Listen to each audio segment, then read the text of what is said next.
What are some things that you commonly witness that a lot of business owners don't realize that can be kind of chipping away at their wallet? How does that balance help your clients?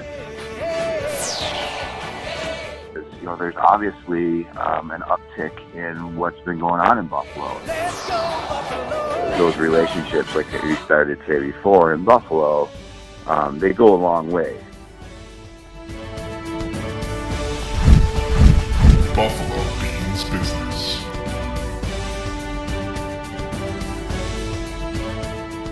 Hey, Bill. Yes, sir, Michael. So yeah, how things been going lately? Very good. Good. It's a gorgeous day today. The sun is shining. The sky is blue. If it wasn't only 49 degrees, it would be perfect. You know what? I didn't even realize that it was that cool. It just seemed just because the sun is out. And the sky is blue. It's not overcast. Yeah. Yes.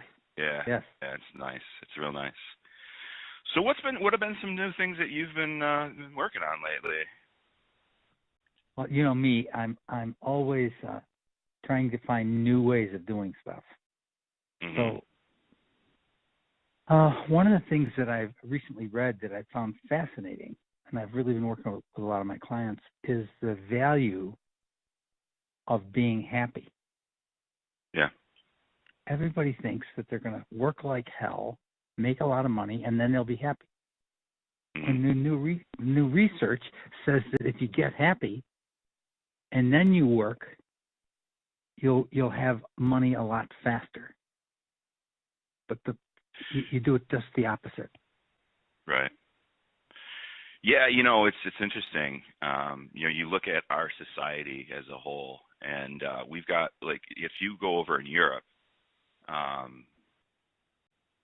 you work to live, and here you live to work, I think is what I've heard someone quoted before. And, right. They just have a different approach. They've got a lot more vacation time. There's less stress. There's a lot more walkable communities, a little bit, better health. Even though that you say the health is a little bit better, they don't necessarily dietarily practice a healthier life. There's a lot more smokers. They do, drinking has a different kind of stigma to it, drinking alcohol. So it's kind of interesting, the society that we've created. And I think, like you said, I think especially in something that's it's very pressure driven, when a lot of people would assume when you talk about being a sales professional, right? Wouldn't you say so? Well, yeah. The way salespeople are managed, they are put under pressure constantly. Right. It's always hit this deadline, hit this goal. Right. It's close. There's really no time to create a relationship. Most relationships are built on bullshit. Mm-hmm. It's make customers think you care. Yeah. It's kind of for show. So I don't know. Yes. What do you think? What's like the solution to avoid that? Well, I've been screaming it forever, and that's about actually be authentic with people. Mm-hmm. Rather than fake it till you make it, you're going to have some failures. So you're going to fail until you make it. But you don't show up in people's eyes as a fake. Mm-hmm. And you know when you're talking to a salesperson, you can tell one who is being authentic and one who is trying to be something he's not. Right. We've had so many conversations, you and I, about just not talk, listening more. And I think that's one of the things, is that motor for that salesperson. I can almost picture them. They've got the slick back hair and a tweed jacket, and they just don't shut up. And you just feel like you can't get a word in edgewise. And I don't know how you can ever really accommodate anybody's needs if you're just constantly talking at them. And I think there's a difference between talking with someone and talking at someone. Right. There's a difference between a sales pitch and a conversation. Right. No, it's exactly right. And I don't think a lot of people understand the difference because they haven't really taken the time to think about it. And do you think it's because of management that, like, you know, they're constantly being pressured, so therefore they don't ever take a beat and think about the difference between those things? Mike, the sales skills that people use today were the skills that were developed in the 20s and in the 30s, maybe in the 40s, where it was always about beating your customer into submission. It was sales and negotiating. Mm-hmm. Today's customer needs very little education because most of the time they've gone out and researched on the internet. They've researched what they want to buy. Mm-hmm. And all that they really are looking for is a little bit of help with their final purchase. And that's about a discussion rather than selling them. Everybody tries to avoid salespeople. That's the reason everybody goes out and looks at the internet. If they can possibly avoid a salesperson, they'll take their whole transaction to the internet. Now, they may buy the wrong part. They may buy the wrong thing. But we're living in it's easy to make those mistakes, and people will take back your mistakes and trade you for the right part. Right. But a part is one thing. Making a big purchase is different. You need somebody you can trust and who you feel is being authentic. And and I think change is part of it too. Is I think a lot of people are reluctant to open up to something new and different. So I think you still have a certain amount of people that prefer that in-person conversation over buying something online, and I think a lot goes into that. I mean, you can look at there's the issue of people are worried about their identity being stolen. They're worried about, like you said, is just buying the wrong part. So there's a balance. So as you've been doing, moving forward in your career, what kind of a shift have you noticed with that, mentality of, well, yeah, I'd rather not be hassled, but at the same time, I don't want to make the wrong decision because I'm not educated. And I mean, I've bought things online that one time, Talia, my wife, and she thought she was buying a garbage can for our recycling business, and she actually ended up only buying the lid with a little hole in it that said "recycle, please." What a great deal! You know what I mean? So I mean, if you don't, so do you? What do you notice? Is like this trend is starting to shift over the last, I don't know, I'd say 10 years. Probably things have changed dramatically. Yes, but see, I think you're saying that people don't want to buy online, and I say that people are getting more and more comfortable with buying online.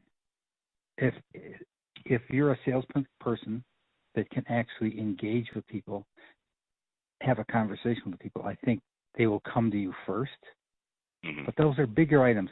I'm talking about, well, even in my business, it's sales training. In your business, they're buying, in your business, they're buying you. Once they get to see you and work with you, they buy you. They have faith in what you're going to help them with. So, and yours is a bigger purchase. Mine is a bigger purchase. So we're not as apt to be, internet is not the competition for us, but people still have gone to the internet and searched on the internet to find somebody that they might be comfortable with. And you're an expert at getting people business from the internet, but you do that by bringing people to somebody's website. You help me because people come and they get to see me. They get to see my clients talking about me before they ever meet me. So they have some comfort level before they ever reach out to me. Right. Yeah, and I think that's really important, is to have that strong presence, because I think there is a lot of due diligence that's being done prior to picking up a phone. But like you said, I think some of the other areas we're probably going to see a shift still, where we're going to see more automobiles bought online. Whereas, I think people are going to start that generation that's still reluctant. Like my mother, baby boomer. She loathes Facebook, wants no one to know her business. Why would anybody put this kind of information out there? When she got her first iPhone, because she wanted to be able to take pictures of the grandkids out of state. I laughed like hysterically when I was trying to help her out with the purchase of that phone, because they're on my cell phone plan, and they said to me, for $2 a month, do you want to add the expert assistance, or I don't know what they called it, something along those lines? And I just laughed so hard. I said, do you think there's no chance she's calling anyone other than me for help with this thing? And that's why I'm getting her iPhone, because I have one too. So I think, and I think that there is a certain, part of the population that does a little bit of surface grazing when it comes to educating themselves about their product. And then I think, like you said, the big ticket items are different than a widget. Right. And I think that if you're in the right place at the right time online, you can provide that expert experience for them so they can educate themselves, and then they come to you with a certain level of a relationship. But then it turns into, all right, now is your presence real? Because I think there's so many people that are on Facebook, Twitter, Instagram, so on and so forth, that they put forward only their best attributes. And then you know what I mean, and like, so it becomes almost a facade, a fake persona of who you are. And I don't know. I mean, you can tell me. You need to be pretty transparent online so that when somebody actually comes to you or calls you, they're getting the same person that they feel as if they met online, right? I would, yes. Now, I would say that that's accurate. But you know that there are plenty of people that are in your business that teach the same P.T. Barnum kind of stuff. They are phony. So the difference between what you see and what you get is always going to be there. You're still going to be operating some out of intuition. You're going to talk to someone. You're going to say, no, that's not the person. That's not the real person. That's the person I thought he was when I actually spoke to him on the phone. He wasn't that person. There's for I don't know how many years that kind of stuff will go on. But I know you and I did business because I saw the first video that you did, and you were so authentic. You were the guy that I wanted to work with. I'd been kicking it around for a long time, but you showed up as an authentic person. And maybe what you showed up as, you showed up similar to me. So I figured if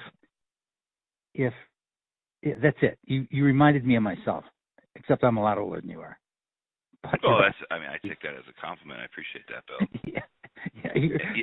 You were. Go ahead. No, I didn't. I have no idea what I was going to say next. So finish. No, it's just that your authenticity showed up, and I knew I wanted to do business with you. So there are people whose inauthenticity shows up. And so even though they're doing all the things that they're supposed to do to create a relationship before you meet somebody, you won't do business with them because you can see through their video. You can see through the conversation that they're presenting on YouTube or Facebook or whatever. So for me, it's still about being authentic. Yeah, that's why I stray from.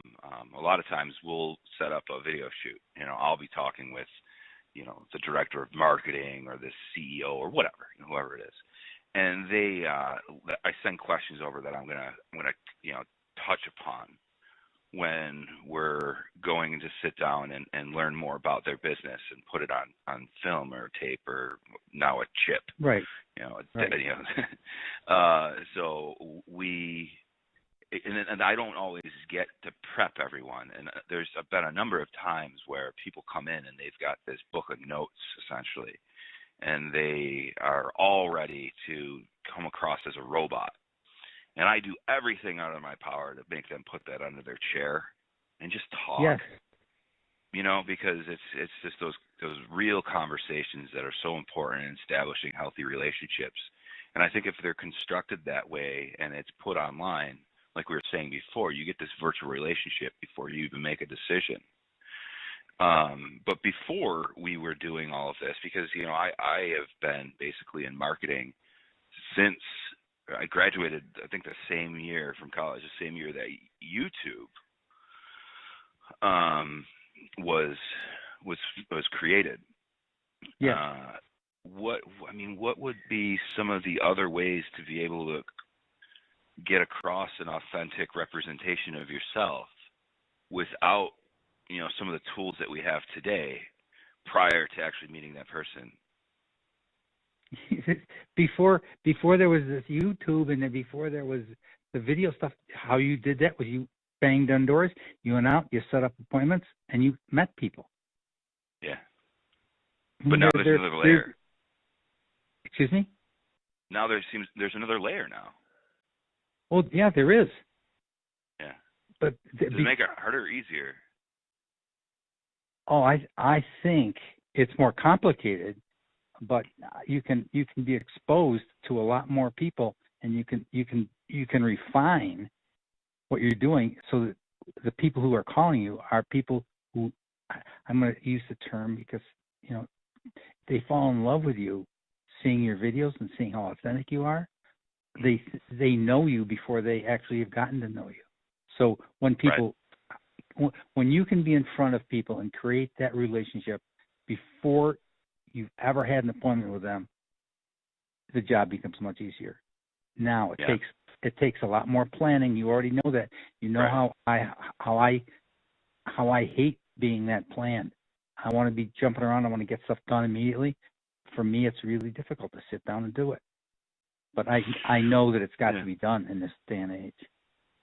Well, yeah, it kind of goes right back where we were talking about before, is like a difference of lifestyle. It almost seems like society has become a lot more methodical. Whereas you need to plan things out. Everybody has their calendar in their pocket, on their phone. Their emails are on their phone. And if you don't have like a pretty good game plan, it's real easy for life to kind of get away from you. And like I said, that's where we kind of started things here, is that there's a lot of pressure out there to make sure you get a certain amount of things done within a set period of time. Whereas I don't, obviously I don't know anything different than that. I remember when I was in college, I never wrote anything down as far as calendar wise. And I kept very good grades. I was, I think I graduated with like a 3.85 or something like that GPA, and got my work done, got my my everything. But now, once I started my business, there's not a chance I'd be able to pull something like that off without having a calendar. Oh, there's no question. Yeah. I mean, it's really so. What I guess I'm getting at is, what kind of advice do you give to somebody who's in any position? Because I think what you do doesn't necessarily only apply to the sales professional. I think it applies to just professionals in general that are have a set goal and are trying to accomplish some, whatever it is. What kind of things would you say will be helpful and healthy to kind of get through the week without driving yourself crazy? Okay. So the first thing, can you hear the intensity with which you just said to me, so you can get through the week? Yeah. Yeah. So that just shows the amount of strain that people put themselves under. Mm-hmm. So how about, it's not about getting through the week, it's about having a great week, which means you got to have some balance in your life. Mm-hmm. And it's so for me, it's become about me running my life rather than my business running my life. For you and Talia, you can allow how everybody else is to run your life, or you actually do have the ability to decide how you're going to run your life. But that'll require you breaking and doing some non-traditional stuff. So when I'm working with small business owners, who most small business owners run their businesses in the first place. They run them like hobbies. They don't really run them as a business. So I ask them to consider, what if you, first thing I want to do is, rather than telling them anything, I want to find out what they want out of their business. And most small businessmen are not looking for major money out of their business. They're looking for enough money so that they can continue to stay in business and have a reasonably good lifestyle. Mm-hmm. So, but I ask them, okay, so what if you actually started to run your business like a business and not run it like a hobby, and then you ran it like a business 3 weeks out of every month, and then you started to hire some people around you so that you could run it really. You could be the manager and the guy who ran it for 3 weeks, and then you took a week off, and you actually started to empower people to operate the business for 1 week while you're gone. And if you started to do that, now the business doesn't own you. You can start to have your business. I mean, I think you've certainly done that in the early stages of your business. You actually had your team running your business. Yeah, it's a difficult thing, because I think the type of personality that goes and puts themselves out there and says, I'm going to take this risk, holds on to it so tight that they have a hard time delegating. And that was difficult for me. But I'm getting better at it, because I know I have to. Because if I don't, like I was saying before, it turns into getting through the week rather than living your life. So I think one of the key components is just basically surrounding yourself with people you've got a lot of faith in, but also have kind of a similar mindset. I think you can teach skills, but you can't necessarily teach mindset. That's correct. I would agree 100%. Yeah. I mean, I think that's a really good point. And I'm glad to hear you say that, because as you were talking about it, it's kind of giving me a little bit more reassurance in the path that I'm heading down. And we took on a lot of work lately, and I know. The thing is we've talked about that. Yeah, and like just bring in some key people, and like Alexis, she actually just started today, and it was an easy hire. Because Jeremy and I, our personalities clicked with her right away. Right. And I think that's critical. And so I think there's a lot of that in there too. So it's just that one of the things. Yeah, go ahead. One of the things you just said is so important. There are a whole bunch of people, when they hire an owner, will hire a person without consulting with the rest of his team. Mm-hmm. So you and Jeremy hired that girl. It wasn't you hired her. It was a joint. It clicked, and you both said, yes, let's go. But there's a whole bunch of people that don't do that. The last two people we hired, same thing. Yeah, because it kind of goes, like, circles right back, is what you're saying is that if you're going to be able to step away, take some time for yourself, but still make sure that, be confident that the business is going in the right direction. If I'm not here, my right-hand man needs to click with the people that are in the office, right? Because I'm on business calls, and you know how it is. You're running from appointment to appointment, and they're actually physically in the office a lot more than I am. Correct. Yeah. So yeah, I mean, I think that makes perfect sense. And what about more? I'd like to talk a little bit more about your stuff. As far as I know, you have some things online that you've written, and I know, once again, it's one of those issues where you're trying to get some things down, some content down that's informational, that can help people, but you're also, once again, you're running your own business. I've never written a book. I've never written really much more than a blog, to be honest with you. How was that process for you? Was it challenging? Did you enjoy it? Did you do it out of necessity? You see what I'm getting at? Yes. Oh, yeah. So for me, it was torture. because Really? I'm ADD and I don't have a good and because of that, I don't particularly like systems. So I must have written that short little manual. I must have rewritten it 15 times. So it was Mm-hmm. torture. So Yeah. what I'm learning to do now, and I think a lot of people could do it with their blogs. I guess a lot of people do it with their blogs. You convert your blog into a book. Right. So you are good. You and your team are pretty good with blog material, and Mm-hmm. you coach your clients using blog, and those kind of things. So that's what I would say. And I actually enjoy doing that. I get an idea. I'm reading a book. I get an idea. I start to write on it, and even though I've got ADD, the other side of ADD is you get super constant. You super focus on stuff. So Right. it's difficult then. It's difficult to put anything down. But so I will tell you that I completely enjoy doing that.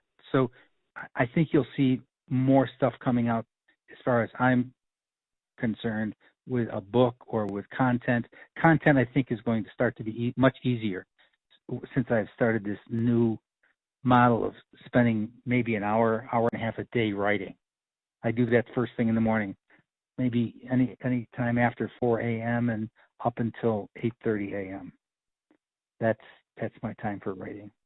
Then I may spend Yeah, some I've time. been kind of going through a period too where I end up waking up and I just got things running through my mind, and if I don't get up and do something about them, I can't get back to sleep. So I'll get up and I'll go and send this, that, and the other thing out, an email, or get, just write a list. So at least that way I can fall back asleep and feel confident that when I wake up in the morning, I've got, a few things under my belt already. I would tell you to take your notebook to bed with you, rather than getting up and getting out of bed. You can get some great ideas and fall right back to sleep, rather than getting up, getting your brain all running again.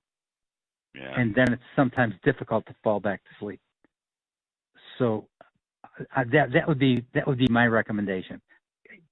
When I coach my clients now, I coach them 3 times a month, and I've got it so that I coach the first 3 weeks, the full 3 weeks of every month. So all my clients know exactly when their appointment's going to be, and so for 3 weeks a month, I'm really focused all clients, and then that extra week that's left over, I get to either do some more research, or I'll spend more time out in the field with prospecting, or I'll take vacation. Mm-hmm. That's good. So when you were in here, I know we had pretty much stuck to that. I mean, I strayed a little bit because I had some appointments, but my crew, you came in and worked with them. And one of the people who I was so shocked that took such a shining to it was Colin. And he really enjoyed getting on the phone and just talking to people. That was amazing, because he is not a particularly outgoing guy, but he jumps on that like white on rice. Yeah, absolutely. But at the same time, a lot of other stuff kind of helped. Like, it helped us be a stronger team. Mm-hmm. And I think that was not the fact, not that I don't appreciate the training that came along with talking about how to communicate better when you're talking to individuals about bringing in new business. I think that was extremely beneficial.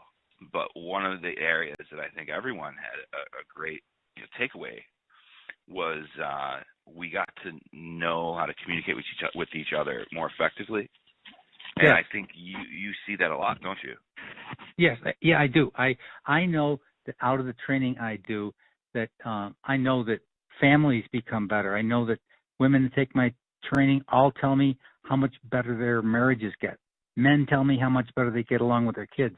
But a lot of the illustrations in the coaching I do, it's about communication, and it's about collaborating. And if you could learn to collaborate with your kids rather than fight with your kids, it's amazing what starts to happen. Or you collaborate with your wife, and it's just about operating without negotiation.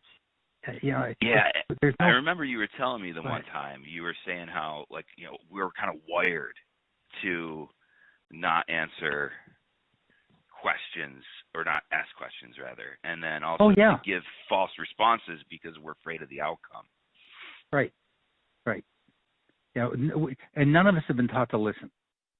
I mean, that less talk selling is really all about listening, and because you can't be talking and listening at the same time. So if you really think about it, when you were in school, nobody taught you to listen. Your father probably did not teach you to listen. Your father probably said, keep your mouth shut. For me, I know there was a look. My father didn't have to clip anybody in the back of the head, but he would give you a look, and you knew that it was time to stop talking.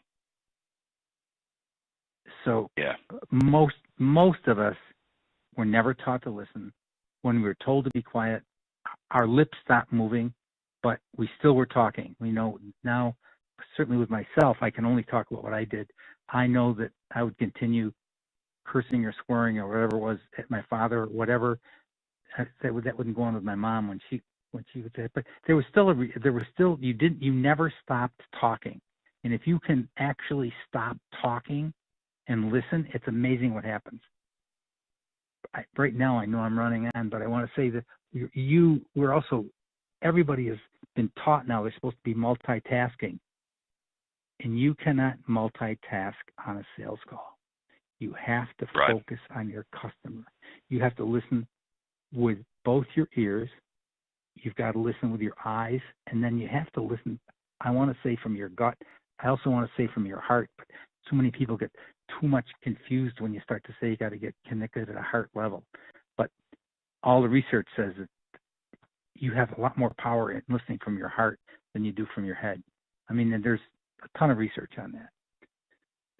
So, I was going through a difficult transition recently with my business, and I heard a song. It was a country song, and it says, "Chase the dream, don't chase the money," and that sticks with me, because if you're just in it for the money, you're probably doing the wrong thing. But if you're chasing a dream, that's a whole different story, and then the money will follow. Yeah, correct. And I can't tell you. I know just so many people are. Everything they do is all their value is based on money. Mm-hmm. So it's important. You need it, because if you don't make any, you run into a problem. But at the same time, I think if you have a bigger picture to it, and have some faith in your capabilities and move in a direction that makes you happy. It doesn't always work that way, I'm sure, but I think it's a good philosophy. Yeah. Well, and you've heard me say this a zillion times, but you'll never outperform your concept of self. So, as sales managers, if they want to have their salespeople producing more, and I really have to work hard to get them to believe this, it's about helping the salesperson have a higher self-esteem, so he's worth more, because he'll only produce at a certain level. Then he'll kick into neutral. He'll only produce the amount of money that he thinks he's worth. If the minute salespeople start to produce more money than they're worth, they'll self-correct for it. How do you do that? How do you self-correct, or how do you get people? No. Yeah. How do you and empower the people who are working for you that are essentially bringing in the income? I say you make sure that when they're doing things right, you catch them doing stuff right, and you let them know that they've done stuff right, and you help them understand what they could be doing to do things more right, to have more income. And there's a ton of business owners, small business owners, that are looking constantly at what their salespeople aren't doing right, and they remind them constantly of what they don't do right. That's a problem with boards, with pitting your salespeople against each other in a company. because then the people at the top won't tell anybody at the bottom what they could be doing to be getting better results. Everybody, it becomes territorial. So my suggestion is, if you're going to have contests, have contests. If you're in the video production business in Buffalo, you find somebody in Philadelphia that's about the same size you are, and then you guys can have contests between two companies and see who can outproduce the other. And when it's all done, now you can start to share each other. You can share your secrets with each other, because it's never going to hurt you to have somebody. But it becomes collaboration. It's different. It's entirely different than pitting your own sales team against one another. Right. Camaraderie. Yes, it is. It really is teamwork. Yeah. So I mean, that's just one of the that's things. Pretty cool. I like that. Well, it's not easy to get it. I'm glad you do like it, and you might want to consider it. But there are a whole bunch of business owners that won't even consider it. They just they will continue to pit their salespeople against one another. You don't grow a company that way. Let me say this: you don't grow a modern company. There's been a ton of sales companies that have been very, very successful doing it that way. I'm suggesting with what's going on with the internet, what's going on with human beings in general, you'll get a lot better result building your team from top to bottom, the whole company. Where if everybody in the sales department can support one another, you'll have a lot better results than pitting them against each other. Yeah, no, that makes a lot of sense, because you have, like you said, it's more of like a group effort. Because I guess you'd see that if you as a team are competing against a different team, that's really the way it should be. It shouldn't be a Shark Tank. Right. Well, and again, Mike, we have to play with words. It's not about shouldn't. It's about, this is what's possible if you want to do it.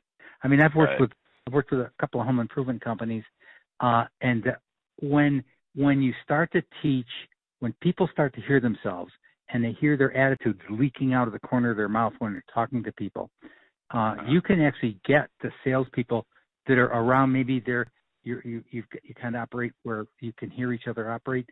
And when a salesperson will get off a phone, somebody else who actually understands the attitude leaking into the conversation, they will signal the other guy and let him know that he's getting upset. So I've watched it. I've watched it happen where sales teams start to support each other to have the whole team become better.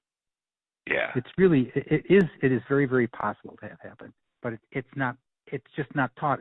It kind of flies in the face of the traditional model of running a sales department.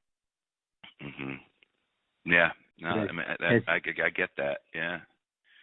And I think it's going to be critical to change that paradigm in all industries by everything the way things are trending. Because I don't think the people who are using the old model are going to be able to sustain.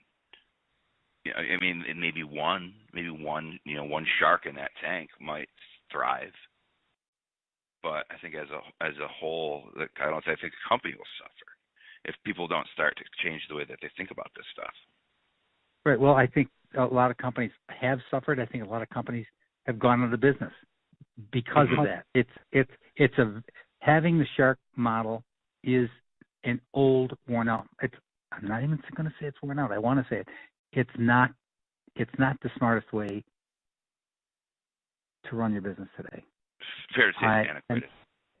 You're right. It will continue to be. It'll continue, but I think eventually it will change. But it's going to require another. Some of it's going to require another generation because people are just steeped in it, and they will not look at another way to do it. Mm-hmm. And people is sometimes old dog, new tricks, whatever you want to say, whatever cliche. Some people just I saw something and I still can't find it. I worked with a guy a while ago who did some some business coaching and things like that.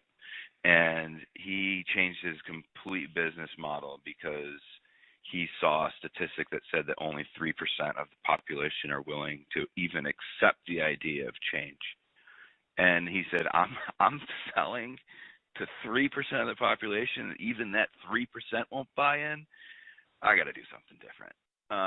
So, I mean, I think it is in our, human nature to just kind of continue to do what you've been doing. But I think life has proven that that's typically the worst way of going about things. You need to adapt. You need to learn. What is it? Albert Einstein?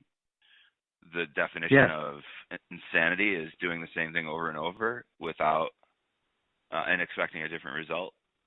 Correct. Yeah.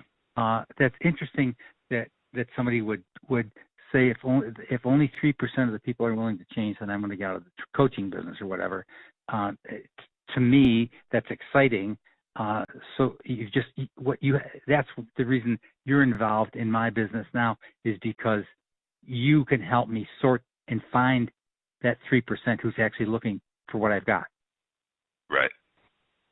So that's exciting to me. Yeah, no, I can see that mindset, because when I started doing what I'm doing, I went and decided, hey, I'm not going to do TV commercials anymore in 2009. Right. And people thought I was crazy. And now here we are, Google Partners, pretty much ahead of the game when it comes to video marketing, in the region. And it was just because, hey, this is what I want to do. I believe in it. And then somebody said, hey, how about you try augmented reality? Can we hire you to do that? And I said, I spent 10 years trying to convince Buffalo that video marketing online was going to be a positive thing. I'm not taking on another one right now. I said, I climbed a real steep cliff already, and I'm going to just continue to stick with this. I'll let someone else go and tackle that. So, yeah, I mean, I think you have to pick your spots, too. Right. Yeah. All right, well, Bill, this is awesome. I'm really glad we got a chance to do this. What's the best way for people to get a hold of you? Well, they can call me on my phone at 870-0690 with an area code of 716, or they can go to lesstalkselling.com. Take a look at that, and my email address is bill@lesstalkselling.com. Buffalo Beans Business.